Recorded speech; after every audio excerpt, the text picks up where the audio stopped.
میں سب کو دعوت فکر دیتا ہوں کہ آپ حسینی کردار اپنا لو، حسینی کریکٹر اپنا لو، حسینی قول و فعل پر عمل کرنا شروع کر دو۔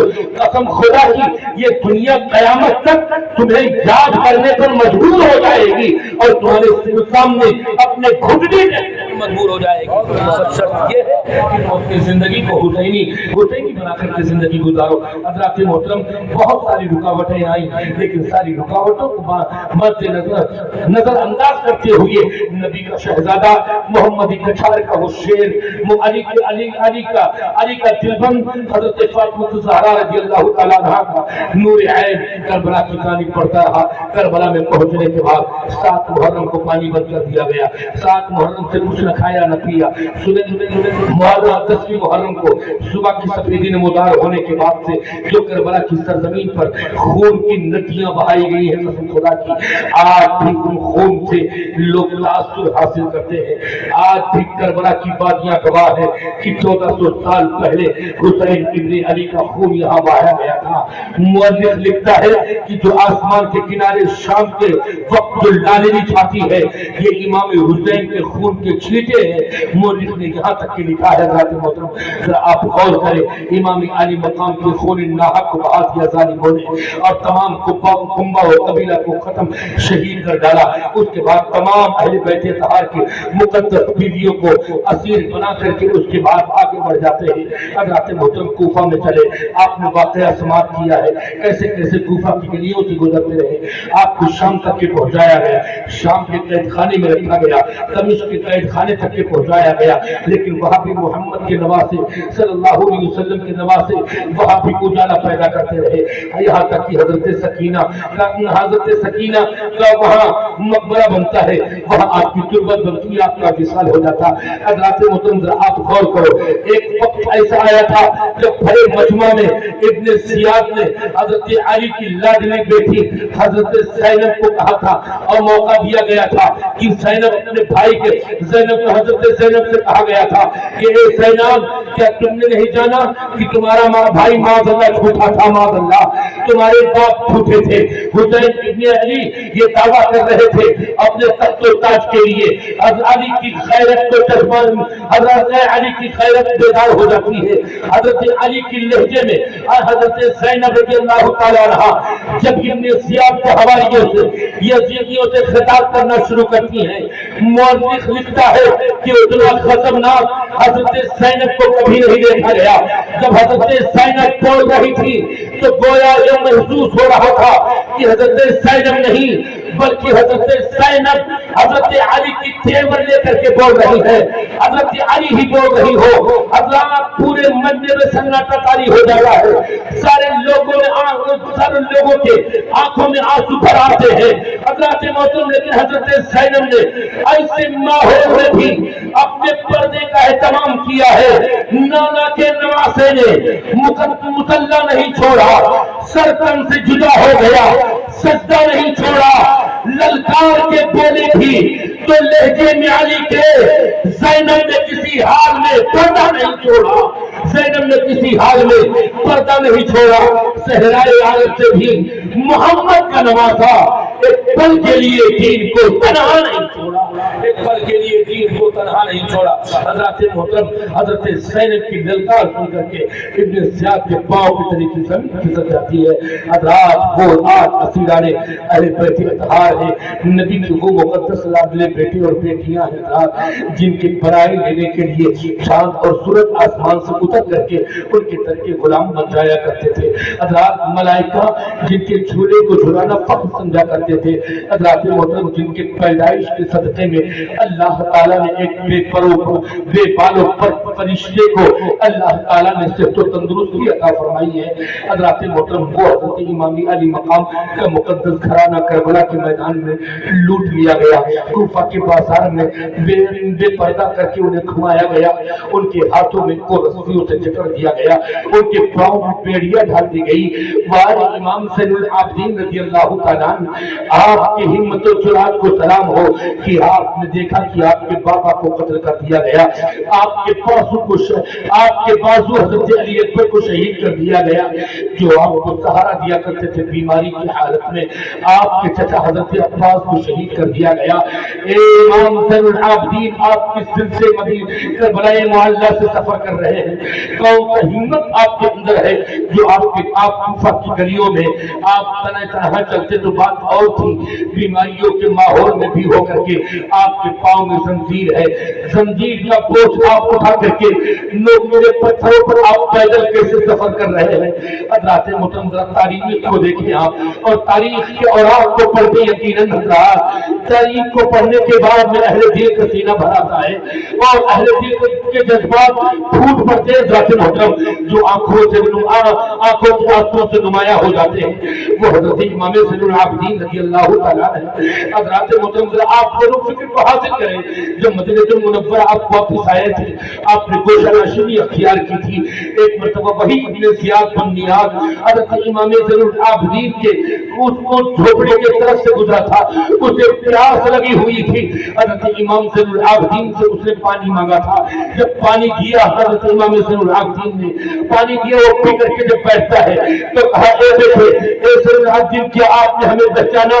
تب حضرت زین العابدین کے صبر کا پیمانہ لبریز ہو جاتا ہے اور بڑا پھوٹ پڑتا ہے، کہتے ہیں کہ ایک بدنہاد مجھے کون نہیں پہچانتا، میں تجھے اسی وقت سے پہچانتا ہوں جب تیرے اشارے پر میرے دو بھائی محمد اور ابراہیم شہید کیے گئے تھے، میرے چچا حضرت مسلم کو شہید کیا گیا تھا، میں تجھے اسی روز سے پہچانتا ہوں، کیا میں اسے نہیں پہچانوں گا جس نے میرے سارے پاک کو ویران کر دیا ہو؟ کیا میں اسے نہیں پہچانوں گا جس نے میرے پاپا کے گلے کو کاٹا ہو، کٹوایا ہو، جس نے میرے بھائی کے بازو کو کاٹا ہو، جس نے میرے بھائی علی اکبر کے جوانی پر ترس نہ کھائی ہو؟